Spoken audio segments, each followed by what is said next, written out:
Bismillahirrahmanirrahim. Assalamualaikum warahmatullahi wabarakatuh. Alhamdulillahirrahmanirrahim. Wassalatu wassalamu ala asyrafil anbiya'i wal mursalin wa ala alihi wa sahbihi ajmain. Amma ba'du. Alhamdulillah kita berjumpa di acara yang sangat bagus sekali ya, sangat inspiratif ya. Selalu ada bahagia ya. Jadi kalau saat ini di rumah saja ya, kita berharap rumah kita itu aman dan nyaman. Tentu rumah kita aman karena kita jaga, kemudian kita jaga kebersihannya, jaga keamanannya, jaga keamanan ekonomi, jaga anak-anak, jaga pasangan hidup kita. Kita ajarkan mereka hidup sehat, ya, makanan juga makanan sehat dan sebagainya. Mungkin sudah aman, ya. Tinggal yang kita tingkatkan adalah kenyamanannya. Kenapa? Karena kita, ya, yang biasanya di dalam kehidupan 1 minggu saja ada waktu-waktu kita di luar, termasuk anak-anak sekolah atau buat ayah bunda yang bekerja. Tapi sudah berapa lama ini kita semuanya ya lebih banyak di rumah. Walaupun tentu rumah ini adalah tempat yang sangat menyenangkan, rumahku surgaku. Hanya itu tadi, bagaimana caranya kita ya membuat rumah ini lebih nyaman. Caranya adalah kita harus tahu bahwa di otak manusia ini gambar otak manusia. Otak manusia ini rupanya Allah berikan tempat-tempat atau kelenjar-kelenjar yang di dalamnya menghasilkan hormon-hormon bahagia. Kalau kita lihat otak ini terdiri dari 2, kanan dan kiri. Itu persis di tengah otak pertemuan 2 alis agak diangkat ke atas gitu ya. Ini kalau dibor ke dalam, ini warna kuning ini dibor ke dalam, itu ada kelenjar yang namanya kelenjar pituitary. Kelenjar itu menghasilkan hormon-hormon bahagia. Hormon-hormon bahagia itu terkenal ada 4 jenis ya, ada dopamin, oksitosin, ya, serotonin dan endorfin. Ya. Jadi itu hormon-hormon bahagia yang memang Allah simpan atau letakkan di dalam otak manusia. Di sebuah kelenjar namanya kelenjar pituitary. Ini yang harusnya kita sering stimulasi. Bagaimana caranya menstimulasi? Sebetulnya ada cara gampang menstimulasi hormon bahagia tersebut. Ya, ada 5. Yang pertama yaitu tersenyum. Ya. Makanya gimana caranya selalu ada bahagia? Itu ya di dalam rumah tuh kita, terutama yang ibu-ibu ya. Ibu-ibu ini harus sering tersenyum. Dan senyum yang membuat bahagia itu kalau sudut kanan kirinya seimbang. Ya, senyum yang seimbang. Jadi kalau kita senyum, itu hormon bahagia keluar dari kelenjar pituitary dan kemudian nanti hormon-hormon tersebut masuk di aliran pembuluh darah dan kita akhirnya bahagia. Tapi kalau senyumnya cuma sebelah, cuma miring, cuma sebelah kayak gini, cuma sebelah aja, nah itu yang keluar bukan hormon bahagia tetapi hormon ya stres atau hormon ketidaknyamanan. Kalau hormon tidak nyaman itu atau hormon yang membuat kita galau, gelisah ya, atau kondisi-kondisi yang nggak enak itu ada di atas ginjal. Jadi di atas ginjal itu ada kelenjar namanya kelenjar adrenalin, itu disebut anak ginjal. Ya, anak ginjal ini memproduksi hormon-hormon stres atau hormon-hormon khawatir, kecemasan dan sebagainya. Ya, nah, jadi sekali lagi senyum. Oke, nah, kedua agar hormon bahagia keluar adalah tertawa. Jadi gimana caranya di rumah ya bikin cerita-cerita lucu kah, atau kalau anak-anak kita cerita dan dia tertawa, tolong ayah bundanya juga ikut tertawa. Jangan anak tertawa, kita tidak tertawa. Kenapa? Karena dengan tertawa mengeluarkan hormon bahagia. Apalagi yang bisa mengeluarkan hormon bahagia ya. Yang ketiga adalah bergerak. Makanya mengapa walaupun kita di rumah ya, sebisanya kita juga ada olahraga kecil ya, atau gerakan-gerakan yang membuat ya kita bisa bahagia. Nah, beruntungnya buat umat Islam, kenapa? Karena ibadah khususnya yaitu sholat ya, itu berupa gerakan-gerakan, dan gerakan yang teratur ini pada saat setelah kita lakukan maka hormon bahagia akan keluar. Itu makanya kenapa habis sholat kita merasa sangat nyaman. Kemudian apalagi yang keempat adalah dibelai atau dipeluk. Ya, jadi kalau yang masih punya anak-anak, terutama anak-anak yang masih kecil, itu sering-seringlah dipeluk, sering-seringlah dibelai, sering-seringlah diusap-usap kepalanya, ya, diberikan sentuhan fisik. Mengapa? Karena rupanya kalau kita disentuh fisik, itu akan keluar hormon bahagia. Terutama perempuan. Kulit perempuan ini ya jauh lebih cepat terstimulasi apabila dibelai, dipegang, disentuh, maka hormon bahagia akan keluar dan membuat kita merasa sangat nyaman. Ya. Yang kelima apa? Yang kelima ini ngaji atau nyanyi. Nah, ini. Jadi makanya supaya kita bahagia, maka kita harus ya selalu ngaji. Dan Ramadan ini luar biasa, ini bulan dimana turunnya Al-Quran pertama kali. Makanya di Ramadan ini kita punya waktu yang banyak, ya, maka kita harus setiap hari mengaji. Menyanyi, ada orang yang memang hobinya menyanyi atau paling nggak menyenandungkan syair, ya. Nah, itu juga buat ibu-ibu yang suka bersenandung, ya, bisa juga menyenandungkan lagu-lagu atau sekalian bersalawat. Ya. Jadi dengan bersalawat, ya, kita bisa menstimulasi hormon bahagia di otak kita. Ya, jadi 5 itu yang bisa kita lakukan. Kenapa? Karena otak manusia ini Allah kasih tempat ya keluarnya hormon bahagia. Tadi, dan kalau kita sudah bahagia, otak bahagia, dia akan memberikan pesan ke tubuh lewat sistem saraf, ya, dan juga pembuluh darah. Jadi di lewat pembuluh darah itu hormon bahagia masuk di pembuluh darah. Kemudian kita juga bisa ya melafazkan atau meniatkan bahwa ya Allah ya alhamdulillah saya semakin bahagia, saya semakin bahagia, saya semakin bahagia. Maka kalimat saya semakin bahagia, saya semakin bahagia dia akan jalan ke sistem saraf, karena sistem saraf ini kerjanya kayak kabel listrik atau kabel telepon, ya. Badan akan menerima pesan bahwa semakin bahagia, semakin bahagia, atau kita mengucapkan ya saya sehat walafiat, saya sehat walafiat, saya sehat walafiat, saya sehat. Maka dia katakan saya sehat walafiat, saya sehat walafiat. Maka seluruh badan pasti sangat senang dengan informasi sehat walafiat. Bahkan sesungguhnya badan manusia ini senang sekali dengan kalimat basmalah, Bismillahirrahmanirrahim.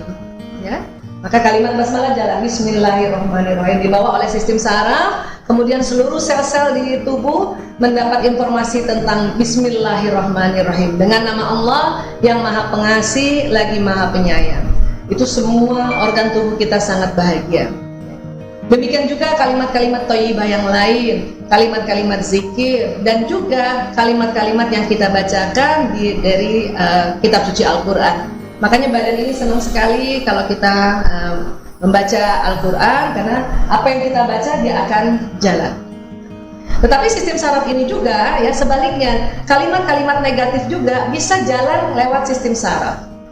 Makanya mengapa kalau kita sering mengeluh, maka keluhan itu akan jalan.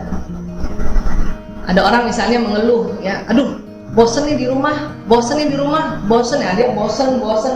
Lama-lama badan pun bosan, ya. Aduh, nggak enak nih di rumah, nggak enak.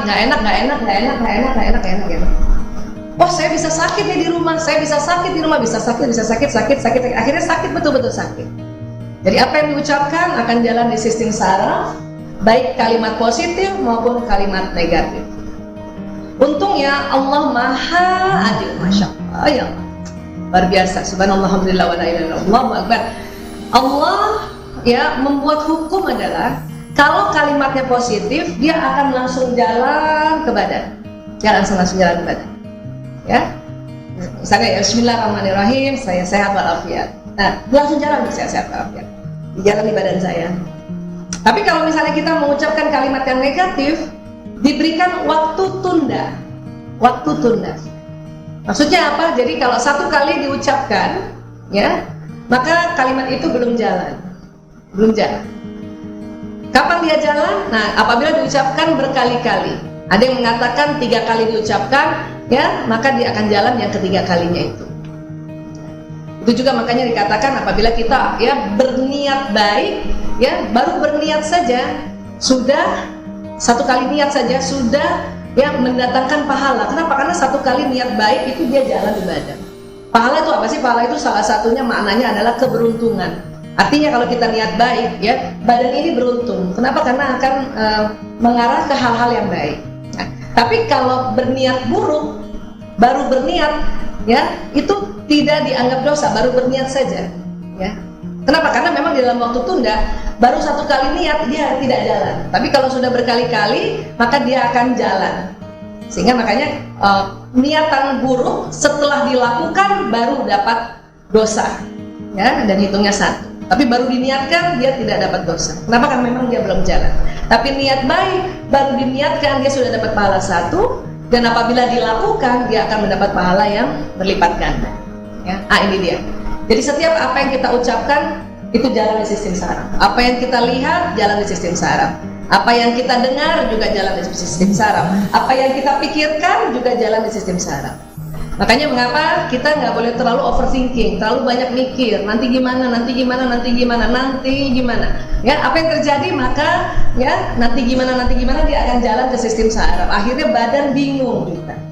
Ya. Nah, di dalam otak juga itu ada ya otak emosi. Oke, ada otak emosi, sehingga kadang-kadang otak emosi ini juga perlu kita kendalikan atau perlu kita pahami. Ya, bagaimana caranya? Yaitu tadi dengan cara setiap ada ya emosi atau setiap ada musibah, Allah sudah ajarkan kita, ya. Kita lihat dalam surat Al-Baqarah ayat 155-156, dan sungguh kami akan menguji kalian dengan sedikit rasa takut dan rasa lapar, kekurangan harta, jiwa, dan buah-buahan. Dan berikan kabar gembira untuk orang-orang yang bersabar, yaitu orang-orang yang apabila ditimpa musibah mereka mengucapkan inna lillahi wa inna ilaihi raji'un. Jadi apabila kita ditimpa musibah, ada rasa duka, ada rasa ketakutan, diminta kita untuk sebut, ya, ucapkan inna lillahi wa inna ilaihi raji'un. Kenapa? Karena pada saat kita mengucapkan inna lillahi wa inna ilaihi raji'un, otak emosi yang di tengah otak itu dia akan terkendali atau termanage atau dia di-off-kan. Sehingga apa? Sehingga yang tadinya kita sedih dia akan naik lagi menjadi ya bahagia atau menjadi semangat ya atau menjadi bersyukur. Ya. Dan apalagi selain innalillahi wa inna ilaihi raji'un, yang diajarkan oleh Rasulullah SAW pada kita adalah memperbanyak istighfar. Oke. Siapa saja rutin membaca istighfar, maka Allah akan memberikan solusi atas setiap kesulitannya, penyelesaian bagi setiap permasalahannya, dan dia akan memberinya rezeki dari jalan yang tak terduga. Ya, banyak sekali faedah atau keuntungan istighfar, tetapi satu hadis ini saja sudah dikatakan 3 keuntungan istighfar. Ya, apa? Diberikan solusi. Jadi Allah memberikan solusi terhadap ya atas setiap kesulitan. Ya, apalagi penyelesaian bagi setiap permasalahan. Dan satu lagi, setiap kita istighfar, ya Allah akan memberinya rezeki dari jalan yang tak terduga. Maka sekarang saat kita seperti ini, ada ketakutan-ketakutan yang seperti ini, maka diminta udah tidak terlalu banyak mengeluh, stop mengeluh, ya, perbanyak istighfar. Ibu-ibu juga begitu, barangkali nanti buka dompet uangnya nggak ada, ya langsung saja istighfar, astagfirullahaladzim, astagfirullahaladzim, ya nggak usah, kalau nggak punya uang nggak usah mikir mau minta sama siapa dulu, atau nggak usah mikir mau pinjam siapa dulu, istighfar dulu, astagfirullahaladzim ya Allah, astagfirullahaladzim ya Allah, astagfirullah. Maka nanti Allah akan memberi petunjuk, ya, dan Allah akan memberi rezeki dari jalan tak terduga. Kita nggak tahu tiba-tiba ada yang kirimin makanan, ya, itu kan juga rezeki, ya. Kita nggak tahu tiba-tiba ada yang kirimin takjil, itu juga rezeki. Kita nggak tahu nih, ya, apa ada THR bulan Ramadan ini, nggak usah dipikirin, itu istighfar aja terus. Ya, kapan kita takut tidak punya apa-apa di Ramadan dan nanti Lebaran, nanti istighfar lagi, istighfar lagi. Kenapa? Karena ini yang memang diajarkan oleh Rasulullah SAW. Dan ini sangat mujarab, ya, untuk selalu ada bahagia di dalam rumah kita. Nah ini dia. Sekali lagi, sistem saraf ini selalu membawa setiap pesan, apa yang diucapkan, apa yang didengar, apa yang dilihat, apa yang dipikirkan, dan apa yang dirasakan emosi kita. Ya, dia akan jalan sistem saraf. Nah, tubuh manusia dia bukan hanya badan seperti ini saja. Tubuh manusia itu ya Allah berikan seperti ini. Ada badan seluler, ada badan bioplasmik. Jadi tubuh kita ini bercahaya, tubuh kita ini ada nurnya, tubuh kita ini ada gelombang elektromagnetik. Ya, tubuh kita ini ya sebetulnya adalah gadget alamiah. Gadget sebetulnya pertama kali gadget atau telepon genggam itu diciptakan itu oleh salah satu karyawan dari sebuah perusahaan besar telepon genggam namanya merek Motorola, mungkin pernah orang tua teman-teman yang punya telepon sebesar batu bata itu dia terinspirasi membuat telepon genggam itu dari tubuh manusia. Jadi kayak gini sebetulnya. Jadi manusia itu punya sinyal. Nah, sinyal manusia inilah yang selalu membawa pesan. Apa? Pesan doa, pesan niat, dan pesan prasangka. Jadi kalau kita selalu takut nggak punya uang, nah, itu nanti didorong sinyal ini terbroadcast. Setelah jalan di tubuh udah ketakutan, akhirnya tubuh sakit. Pesan itu didorong oleh badan sinyal kita ke alam semesta. Dan sinyal ini punya sifat dia menarik peristiwa, menarik kejadian, menarik benda, dan menarik juga orang. Yang seperti apa yang kita ucapkan. Jadi kalau kita misalnya bahagia, maka badan pun bahagia. Kemudian bahagianya terdorong ke alam semesta dan ditarik peristiwa yang tambah kita bikin bahagia. Rezeki itu Allah yang atur. Tetapi itu tadi Allah sudah buat mekanisme dalam tubuh manusia, tarikannya itu adalah dari manusia itu sendiri.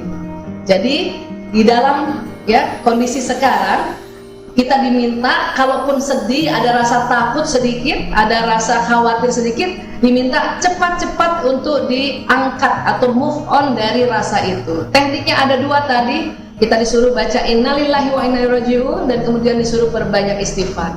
Dan tentunya kalimat thayyibah yang lain. Nah, insya Allah seperti itu. Kemudian kita bicara lagi yang baik-baik. Jadi untuk mengganti prasangka negatif ke prasangka baik, yaitu itu tadi saya biasanya menggunakan teknik namanya 3M. M pertama mengaku.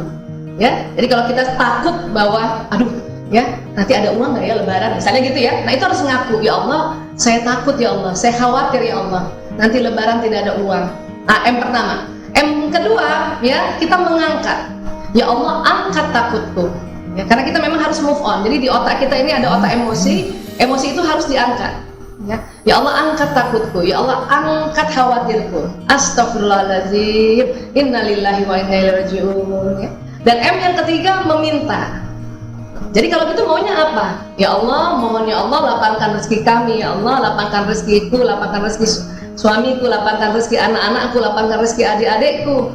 Ini Ramadan berkah ya Rob.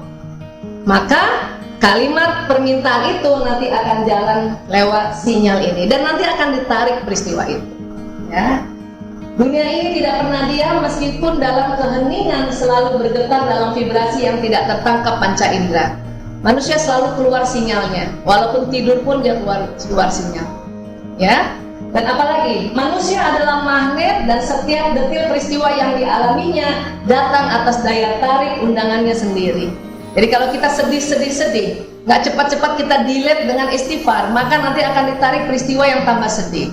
Marah, kita nggak cepat delete dengan istighfar, maka akan ditarik peristiwa yang tambah bikin kita marah. Takut, maka yang ditakutkan itu terjadi. Dan dalam surat Az-Zariyat ayat 23, Allah berfirman, Bismillahirrahmanirrahim, maka demi Tuhan langit dan bumi, sungguh apa yang dijanjikan itu pasti terjadi seperti apa yang kamu ucapkan.